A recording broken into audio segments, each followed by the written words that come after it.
Well, Wall Street rallying across the board today after a roller coaster of a ride last week. Remember that? And now earnings season is heating up. Should investors brace for another turbulent week ahead? We're covering your assets tonight with Alan Haft, a financial planner and author of the book, You Can Never Be Too Rich, and David Scranton, the CEO of the Scranton Financial Group and Advisors Academy. Welcome to you both.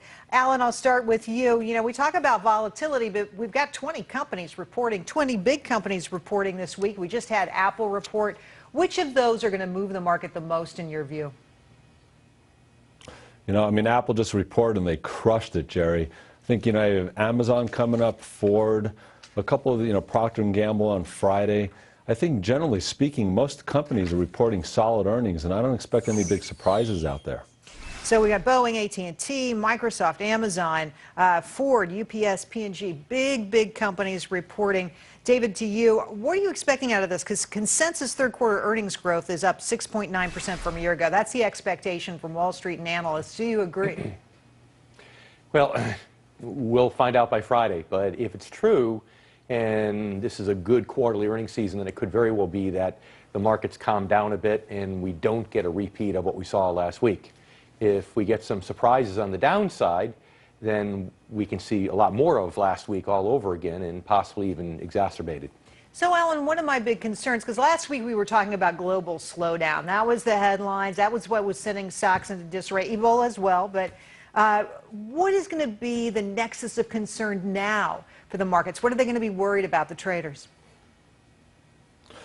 You know, I think the ongoing Ebola issue, being a black swan event, I think that's going to really take precedent. I mean, over this past weekend, there were no new cases reported, so I think that's what restored some calmness to the markets this week. But on an ongoing basis, you still have the lingering threat of ISIS and some of the and the China slowdown with the housing bubble out there and the European market slowing down. But I've been saying this for about 2 years, Gerri. I really think that the resilience of the markets has been tested over the last year with things like Russia, with the Israeli, with the flare-up in the Mideast, that until the Fed starts to raise their rates, I think there's nowhere else to go in the market, in the world, to make money except for the stock market. So for that reason alone, I think traders and the public in general, there's nowhere else to go. So the markets Alan, you're a bull right now. David, I don't think you're as optimistic. Tell me about your thesis right now. What do you see happening in the markets, David?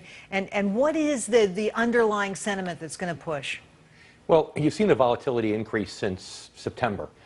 First, there were 200-point swings, then 300-point swings, and then midday on Wednesday, we saw a 400-plus point swing. And that's because I believe that people are concerned about what happens after quantitative easing finally ends. In this great cyclical bull market we've had over the last 5.5 years, every time we've had a quantitative easing of sorts, the market went up, and every time quantitative easing ended, the market came down. So with the bull market already having lasted 5.5 years, large investors are nervous and they have one finger on the trigger, and that's why the VIX is at a record high. And that's why you're seeing what you've seen in the last month and a half. All right, Alan, jump in here. One finger on the trigger. People are going to sell. Why isn't that true? I know you don't agree with that. I'm sorry, Gerri. The people are going to be selling. Is that what the? Well, so David says that the professionals have one finger on the trigger because we've had so much volatility, slower, broader economic growth in other parts of the country, lots of worries out there. What gives you hope? What makes you feel like this is, the market can only go up? Really, because the U.S. economy generally is still robust. I mean, yes, there's been a little bit of slowdown and there's some headwinds around, but again, I'm going to go back to what I said before. There's just nowhere else to make money right now. Alan, how is it robust? I mean, robust is such an aggressive word. I'm thinking 4%, 5% growth, but that's not what we have. I should rephrase that. It's compared to the rest of the world. So well, because that of may that, be true. yeah. So compared to the rest of the world, there's just nowhere else to really be putting money right now than the U.S. market. So I'm not a big believer. I'm not a big believer. I want to just get one more thought sectors in here before we go. And David, I'll turn to you. Oil prices down dramatically, and I mean dramatically. What's that going to do? Is that going to make consumers spend more? We keep waiting to hear that consumers are excited and they're spending. What do you say? Well, that could certainly help the markets if they do spend. Unfortunately, what's happened with a lot of the extra cash over the last 5.5 years is a lot of people have used it to pay off debt, to invest and not spend. But in theory, it does put extra cash in their pockets, which is a good thing for the average American. And from your lips to God's ear, maybe they will spend and the economy will grow robustly, Alan.